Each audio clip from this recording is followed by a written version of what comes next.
नमस्कार, global update देख रहे हैं आप सब। मैं हूं आपके साथ साहिल केरनी और आज चर्चा हम करेंगे भारतीय प्रधानमंत्री के दौरे को लेकर, क्योंकि भारतीय प्रधानमंत्री त्रिनाद और टोबैगो दौरे के लिए रवाना हो चुके हैं और उन सबके बीच में एक बड़ी अहम बात याद आती है कि भारतीय प्रधानमंत्री जो आगे दौरा रहने वाला है और किन किन मायनों में खास रहेगा। हमने आपको पहले भी बताया था इस दौरे में कि क्या कुछ खास रहेगा। अब भारतीय प्रधानमंत्री ये यात्रा न सिर्फ भारत अफ्रीका और भारत लैटिन अमेरिका संबंधों को नई ऊंचाई देगी, बल्कि ऊर्जा, व्यापार, रक्षा और सांस्कृतिक कूटनीति के नए अध्याय भी ये खोलेगी। खाना में जहां सांस्कृतिक साझेदारी और लोकतांत्रिक मूल्यों पर जोर रहेगा, वहीं त्रिनाद किरमिटिया भारतीयों की विरासत को सम्मान मिलेगा। अर्जेंटीना और ब्राजील में लिथियम, ग्रीन एनर्जी और ब्रिक्स और सहयोग की दिशा में ठोस पहल होगी। नामीबिया में रणनीतिक खनिजों और वनों की रक्षा पर साझेदारी को बल मिलेगा।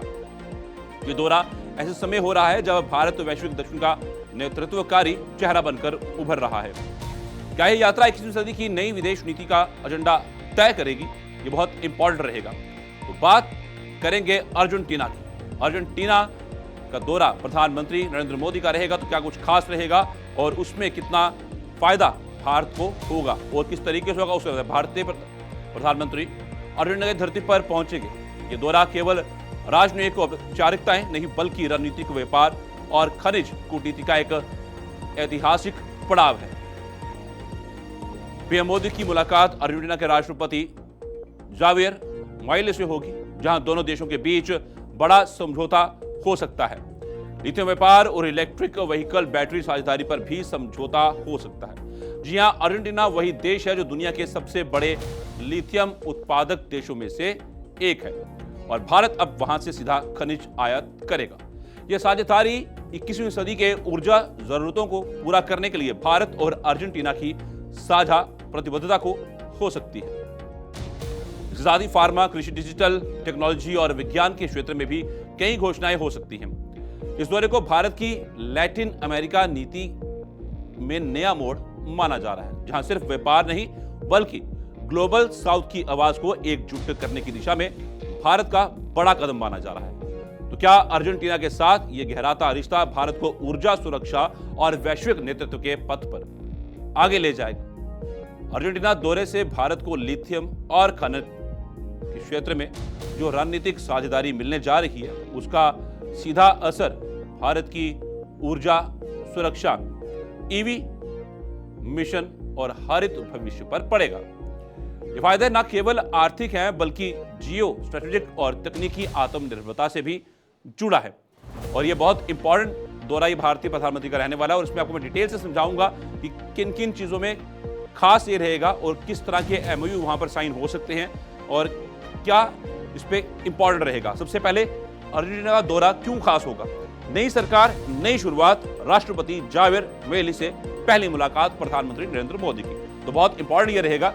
और वहीं पर अर्जेंटीना में हाल ही में चुने गए राष्ट्रपति जावियर मिलेई, तो उनसे मुलाकात होगी, तो बहुत इंपॉर्टेंट रहेगा भारत के लिए भी और अर्जेंटीना के लिए भी।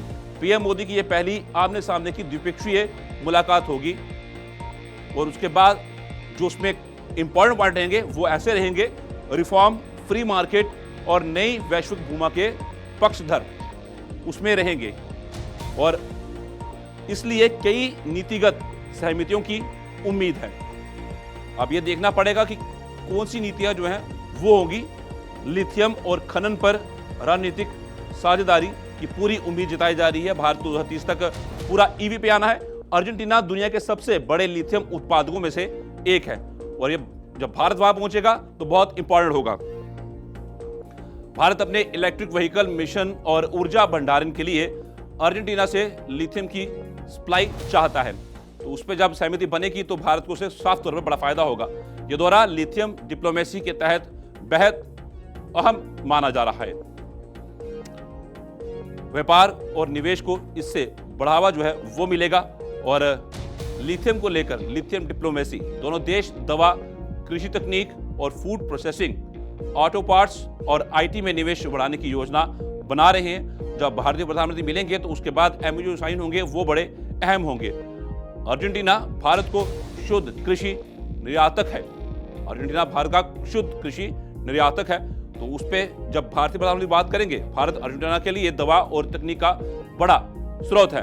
भारत अर्जेंटीना के लिए दवा का एक बड़ा स्रोत है और ग्लोबल साउथ में एकजुटता का ये प्रतीक साफ तौर पर रहेगा। भारत और अर्जेंटीना दोनों ग्लोबल साउथ के सदस्य हैं, तो उस मायने में भी ये दौरा प्रधानमंत्री का काफी इंपॉर्टेंट है। वैश्विक मंचों जैसे ब्रिक्स, G20 में समान विचार साझा करते हैं। ये दौरा संयुक्त राष्ट्र, WTO जैसे मंचों पर सहयोग बढ़ाने का आधार बन सकता है। सांस्कृतिक जुड़ाव और भारतीय समुदाय से मिलना इसमें इंपॉर्टेंट रहेगा। भारतीय प्रधानमंत्री भारतीय समुदाय के लोगों से मुलाकात करेंगे, उनसे संवाद करेंगे। पीएम मोदी ब्यूनस आयर्स में भारतीय मूल के लोगों से मिलेंगे। योग, भारतीय नृत्य और आयुर्वेद कार्यक्रम में भाग लेंगे प्रधानमंत्री। पीएम मोदी का अर्जेंटीना दौरा रणनीतिक खनिजों, वैश्विक गठबंधनों और निवेश साझेदारी का बड़ा अवसर जो है वो माना जा रहा है। ये भारत की लैटिन अमेरिका नीति को गति देगा। ये देखिए, भारत की लैटिन अमेरिका नीति को ये गति देगा और ये बड़ा अहम होगा जब भारतीय प्रधानमंत्री वहां पहुंचते हैं। चीन की मौजूदगी को संतुलित करने वाला विकल्प प्रस्तुत करेगा। लगातार हम चीन की बात कर रहे हैं, जितना ये दौरा है 5 देशों का, तो इसमें चीन को कहीं ना कहीं संतुलित करने के लिए ये दौरा बहुत इंपॉर्टेंट माना जा रहा है भारतीय प्रधानमंत्री का। लिथियम की सुरक्षित और दीर्घकालिक आपूर्ति के लिए भी वहां पर MOU साइन हो सकते हैं और भारत EV बैटरी, सौर ऊर्जा, स्टोरेज और मोबाइल टेक्नोलॉजी के लिए लिथियम पर निर्भर है। और साफ तौर पर जब ये निर्भर रहता है भारत 90% लिथियम चीन और अन्य देशों से आयात करता है। और ये अब लिथियम की बारी, जब भारत अर्जेंटीना से सीधा समझौता करने पर आपूर्ति पर चीनी निर्भरता कम होगी। अर्जेंटीना से सीधा समझौता जब होगा तो आपूर्ति जो चीन से है वो कम होगी। लिथियम ट्रायंगल में सीधी मौजूदगी रहेगी। अर्जेंटीना, चिली और बोलिविया मिलकर दुनिया का 60% से ज्यादा लिथियम भंडार रखते हैं। और अब भारतीय प्रधानमंत्री के साथ सीधा ये डील होगी तो क्या होगा वो खास। अब भारत अर्जेंटीना के खनन प्रोजेक्ट में निवेश करता है, तो उसमें जब निवेश भारतीय प्रधानमंत्री, भारत इस स्ट्रेटेजिक इलाके में सीधा भागीदार बन सकता है। ईवी इंडस्ट्री को सपोर्ट, बड़ा आर्थिक फायदा। ईवी इंडस्ट्री को सपोर्ट मिलेगी अर्जेंटीना से लिथियम साझेदारी। भारत ने 2030 तक ईवी को 30% वाहनों में बदलने का लक्ष्य रखा है, तो उसके तहत फिर भारत को लिथियम के भंडारण की बहुत आवश्यकता होगी। इसके लिए बैटरियों की मांग आसमान छू रही है और जब ये सब साझेदारियां होंगी तो उसमें इंपॉर्टेंट ये आ जाएगा कि बैटरी की जो लागत है, जो कीमत है, वो भी कम होगी और गाड़ियों की कीमत जो है वो भी कम होगी। अर्जेंटीना से साझेदारी से बैटरी की लागत घटेगी। यही बात मैं कर रहा था, उसे बैटरी घटेगी। Make in India EV ecosystem को इससे बढ़ावा मिलेगा।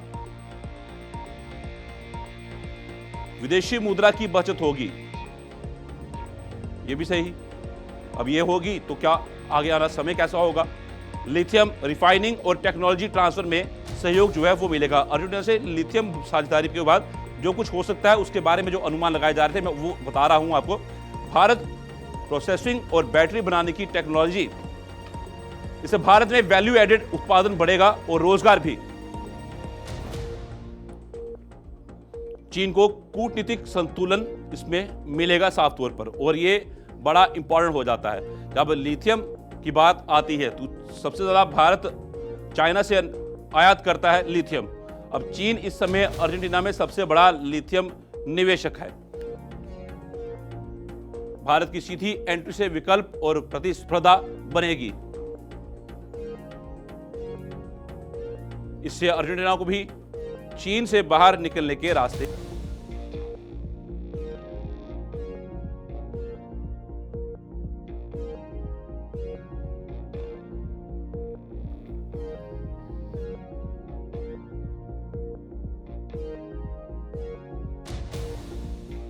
करता रहूंगा। और भारतीय प्रधानमंत्री का दौरा किन किन मायनों पे ये खास है, अर्जेंटीना की हम बात कर रहे हैं और वहां से साफ तौर पर लिथियम साझेदारी जो है उसके ऊपर बातचीत हो सकती है और उससे भारत का फायदा तो होगा।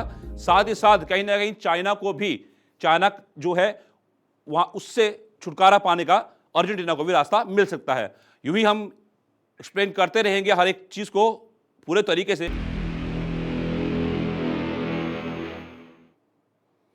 ब्रेक के बाद एक बार फिर से स्वागत है।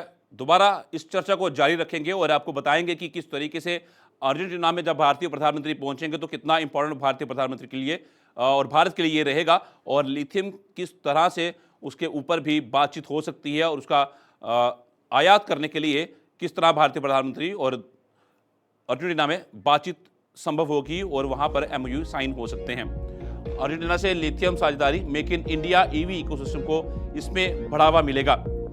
ये बड़ा इंपॉर्टेंट है कि इसमें बढ़ावा मिलेगा। भारत को विदेशी मुद्रा की इसमें बचत होगी, साफ तौर पर विदेशी मुद्रा की इसमें बचत भी देखी जाएगी। लिथियम रिफाइनिंग और टेक्नोलॉजी ट्रांसफर में भी सहयोग जो है वो होगा। भारत प्रोसेसिंग और बैटरी बनाने की टेक्नोलॉजी अर्जेंटीना से साझा करना चाहता है, जिससे कि दोनों देशों का फायदा होगा। इससे भारत में वैल्यू एडेड उत्पादन बढ़ेगा और रोजगार भी, उसके भी अवसर जो है साफ तौर पर उस पर बढ़ेंगे। चीन को कूटनीतिक संतुलन जो है वो मिलेगा इससे, और चीन इस समय अर्जेंटीना में सबसे बड़ा लिथियम का निवेशक है। भारत की सीधी एंट्री से विकल्प और प्रतिस्पर्धा इसमें बनेगी। इससे अर्जेंटीना को भी चीन से बाहर निकलने के रास्ते जो हैं वो मिलेंगे। तो ये अर्जेंटीना के लिए भी बहुत अहम हो जाता है कि साझेदारियां होनी चाहिए। अर्जेंटीना के साथ लिथियम और खनन पर साझेदारी होती है तो बहुत बेनिफिट जो अर्जेंटीना को रहेगा और भारत को रहेगा। भारत को ऊर्जा स्वतंत्रता, EV उत्पादन में वैश्विक नेतृत्व मिलेगा। तो ये भारत के लिए बहुत इंपॉर्टेंट। भारत 2030 तक पूरा इस पर निर्भर रहना चाहता है। भारत को रणनीतिक खनिजों में आत्मनिर्भरता वो पूरे तरह से मिल जाएगी। भारत को इस दिशा में एक बड़ा जंप दिला सकता है ये साझेदारी, और ये दौरा तभी खास माना जा रहा था अफ्रीका कॉन्टिनेंट का। और आपको अब मैं बताता हूं कि संभावित आंकड़ों में लाभ जो भारत को हो सकता है। भारत को लाभ किस तरह हो सकता है? देखिए, पहला लिथियम आयात वर्तमान स्थिति चीन और ऑस्ट्रेलिया से भारत करता है। जो वर्तमान स्थिति है वो ये है, तो लिथियम का आयात है भारत चीन और ऑस्ट्रेलिया से करता है, और अर्जेंटीना से साझेदारी से जो बदलाव होगा वो होगा अर्जेंटीना से सीधा स्थिर सप्लाई जो है वो भारत को मिलेगी। यहां पर जब चीन से ऑस्ट्रेलिया से मिलती है तो बहुत से चीन के साथ बहुत से शर्तों के बाद मान जाता है, और वहीं पे अर्जेंटीना से साझेदारी के बदलाव जो होंगे अर्जेंटीना से सीधा स्थिर सप्लाई होगी। और EV की लागत वर्तमान स्थिति में भारत की ज्यादा है और बैटरी सस्ती होगी, वाहन सस्ते होंगे जब अर्जेंटीना से साझेदारी में बदलाव होगा। ये EV की लागत ज्यादा है तो इसलिए उत्पादन, बैटरियां विदेश से आती हैं। उत्पादन जो है भारत का वो बैटरियां विदेश से आती हैं। भारत में मैन्युफैक्चरिंग को बढ़ावा मिलेगा जब लिथियम का साफ तौर पर सीधी सप्लाई जो है वो अर्जेंटीना से भारत को मिलेगी, तो वो भारत के लिए बड़ा इंपॉर्टेंट हो जाएगा। इससे भारत में मैन्युफैक्चरिंग को और ज्यादा बढ़ावा मिलेगा। और कूटनीति, यहाँ पे कूटनीति क्या रहेगी? भारत की चीन पर निर्भरता रहती है पूरे तरीके से लिथियम को लेकर, और फिर उसके बाद जब अर्जेंटीना साझेदारी में बदलाव होगा तो बहुध्रुवीय सहयोग हो जाएगा। चीन से भी ले सकते हैं और अर्जेंटीना से भी ले सकते हैं, तो ये भारत के लिए भी बेनिफिट है। मतलब ये आपको सारी संभावित आंकड़े हैं जिसमें भारत को लाभ होगा इन चार चीजों के ऊपर। तो भारत के लिए ये बहुत इंपॉर्टेंट है। ये MOU साइन हो, उसके बाद लिथियम का भंडारण जो है वो भारत आयात करे अर्जेंटीना से, तो ये चाइना पर निर्भरता कम होती जाएगी, बहुध्रुवीय सहयोग जो है वो मिलेगा।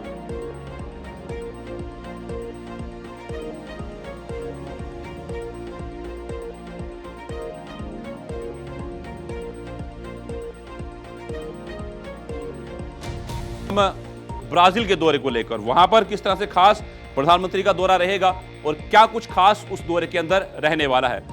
प्रधानमंत्री नरेंद्र मोदी एक बार फिर वैश्विक मंच पर भारत की आवाज बुलंद करने के लिए तैयार हैं। इस बार उनका महत्वपूर्ण दौरा है ब्राजील का, जहां वे G20 शिखर सम्मेलन में हिस्सा लेंगे। अपनी यात्रा के चौथे चरण में प्रधानमंत्री 5 से 8 जुलाई तक ब्राजील जाएंगे। यहां वे 17वें ब्रिक्स शिखर सम्मेलन 2025 में भाग लेंगे। इसके बाद वे ब्राजील की राजकीय यात्रा पर रहेंगे। प्रधानमंत्री की ये चौथी ब्राजील की यात्रा होगी। 17वां BRICS leaders summit Rio de Janeiro में होगा। शिखर सम्मेलन के दौरान प्रधानमंत्री वैश्विक मुद्दों पर विचार साझा करेंगे। आतंकवाद पर भारत को अपना पक्ष दुनिया के सामने रखने का ये एक बेहतर मौका है। इनके अलावा वैश्विक शासन में सुधार, शांति और सुरक्षा, बहुपक्षवाद को मजबूत करना, आर्टिफिशियल इंटेलिजेंस का जिम्मेदारी से उपयोग, जलवायु कार्रवाई, वैश्विक स्वास्थ्य और आर्थिक को वित्तीय मामले में भी शामिल रहेंगे। शिखर सम्मेलन के दौरान उनकी कई द्विपक्षीय बैठकें होने की संभावना है। राजकीय यात्रा के लिए प्रधानमंत्री ब्राजीलिया जाएंगे। वहां पे राष्ट्रपति लुइस इनासियो लुला से सिल्वा के साथ व्यापार, रक्षा, ऊर्जा, अंतरिक्ष, प्रौद्योगिकी, कृषि और स्वास्थ्य जैसे आपसी हित के क्षेत्रों में रणनीति साझेदारी को व्यापक बनाने पर चर्चा करेंगे। ब्राजील दक्षिण अमेरिका में भारत का सबसे बड़ा व्यापारिक भागीदारी है और अब आपको इसके बारे में डिटेल में समझाएंगे कि किस तरीके से भारतीय प्रधानमंत्री का दौरा रहेगा और कितना खास रहेगा और वहां पर क्या कुछ रहने वाला है, किन किन चीजों पे बात हो सकती है, कहां कहां सहमति बन सकती है और कहां साझेदारी हो सकती है। पर रुकेंगे थोड़े से ब्रेक के लिए।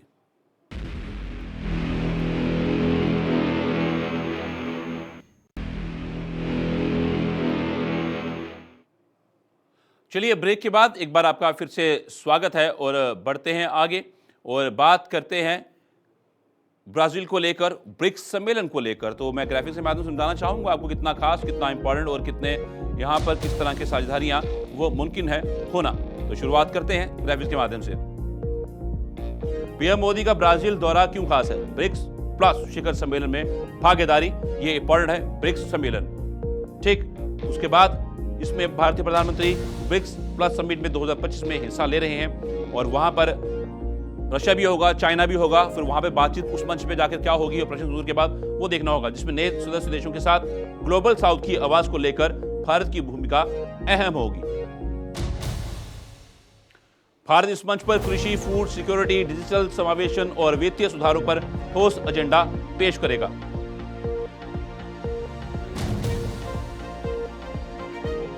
द्विपक्षीय वार्ता, भारत ब्राजील रिश्तों को नई गति।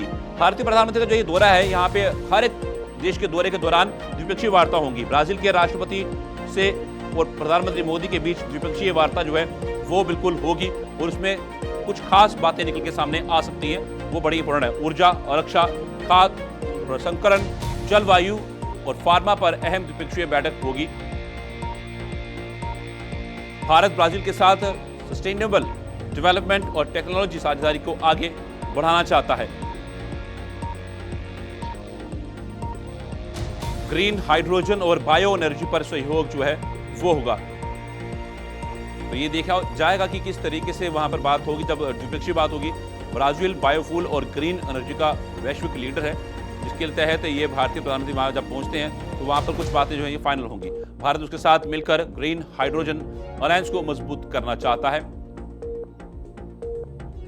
दोनों देश एनर्जी ट्रांजिशन में मिलकर काम कर सकते हैं, तो ये दोनों देश के लिए फायदेमंद जो है वह साबित होगा। रक्षा और अंतरिक्ष सहयोग में विस्तार की उम्मीद जो है वो पूरी तरीके से जताई जा रही है और वो होगी भी। रक्षा और अंतरिक्ष सहयोग में विस्तार, भारत और ब्राजील के बीच डीआरडीओ AEB सहयोग को हो सकता है। तो ये होता है तो बहुत इंपॉर्टेंट रहेगा। सैटेलाइट लॉन्च और रक्षा निर्माण में साझेदारी की नई योजनाएं इसमें बन सकती हैं। तो जब ये नई योजनाएं बनेंगी तो फिर किस तरह से काम होगा वो बताता हूँ। ये दक्षिण रक्षा सहयोग, साउथ डिफेंस कॉर्पोरेशन की मिसाल ये साफ तौर पर बनेगा जब ये सहयोग होगा। ये सहयोग होता है तो ये एक मिसाल जो है वो कायम करेगा। वैज्ञानिक, तकनीकी और शिक्षा क्षेत्र में साझेदारी जो है वो होगी।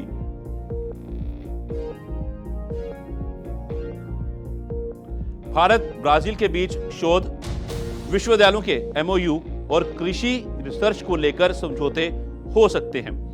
सब अनुमान लगाए जा रहे हैं कि सब कुछ होगा और ऐसा होना भी चाहिए। भारत के लिए भी ये एक बेनिफिट रहेगा और ब्राजील के लिए भी। भारतीय समुदाय से संवाद और सांस्कृतिक संबंध जो है, प्रधानमंत्री नरेंद्र मोदी संवाद करेंगे वहां पे भारतीय समुदाय के लोगों से। रियो और ब्राजीलिया में पीएम मोदी भारतीय मूल के नागरिकों और योग प्रेमियों से संवाद वहां पे करेंगे।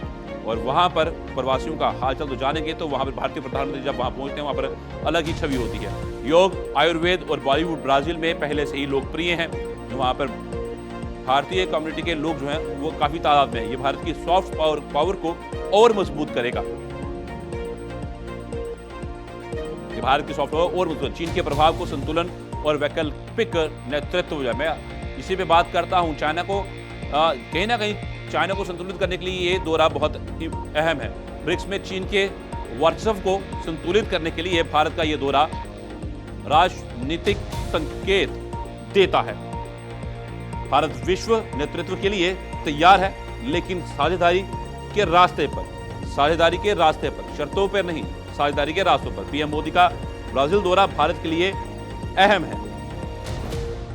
जब ये अहम होता है तो अहम से खास है। बहुपक्षीय नेतृत्व, ऊर्जा और तकनीक की साझेदारी, इस पे फोकस रहेगा भारतीय प्रधानमंत्री का।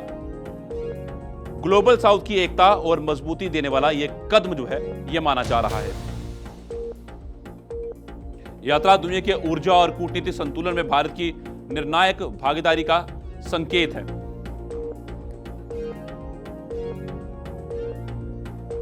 ब्रिक्स 2025 शिखर सम्मेलन ग्लोबल साउथ की मजबूत आवाज होगी।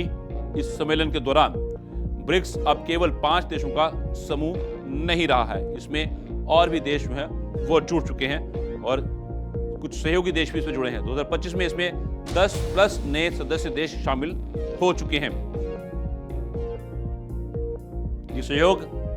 ये सम्मेलन विकासशील देशों की समस्याओं और आकांक्षाओं को साझा मंच पर लाने की एक कोशिश है और तभी इसका आयोजन किया गया था।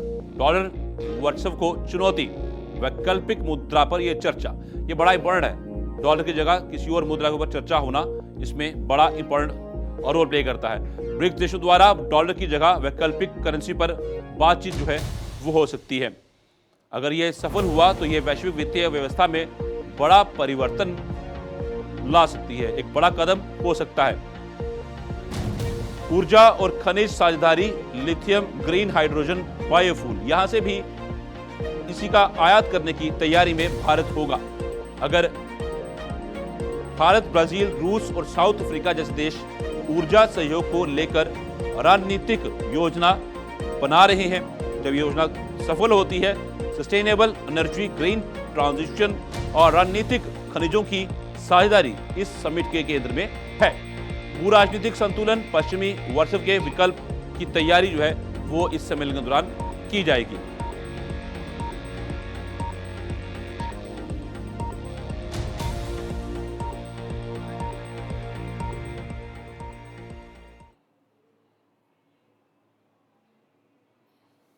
साफ तौर पर भारतीय प्रधानमंत्री का यह दौरा जो बहुत इंपॉर्टेंट माना जा रहा है, उन सबके बीच मैंने आपको ये 2 देशों की बातें बताई हैं।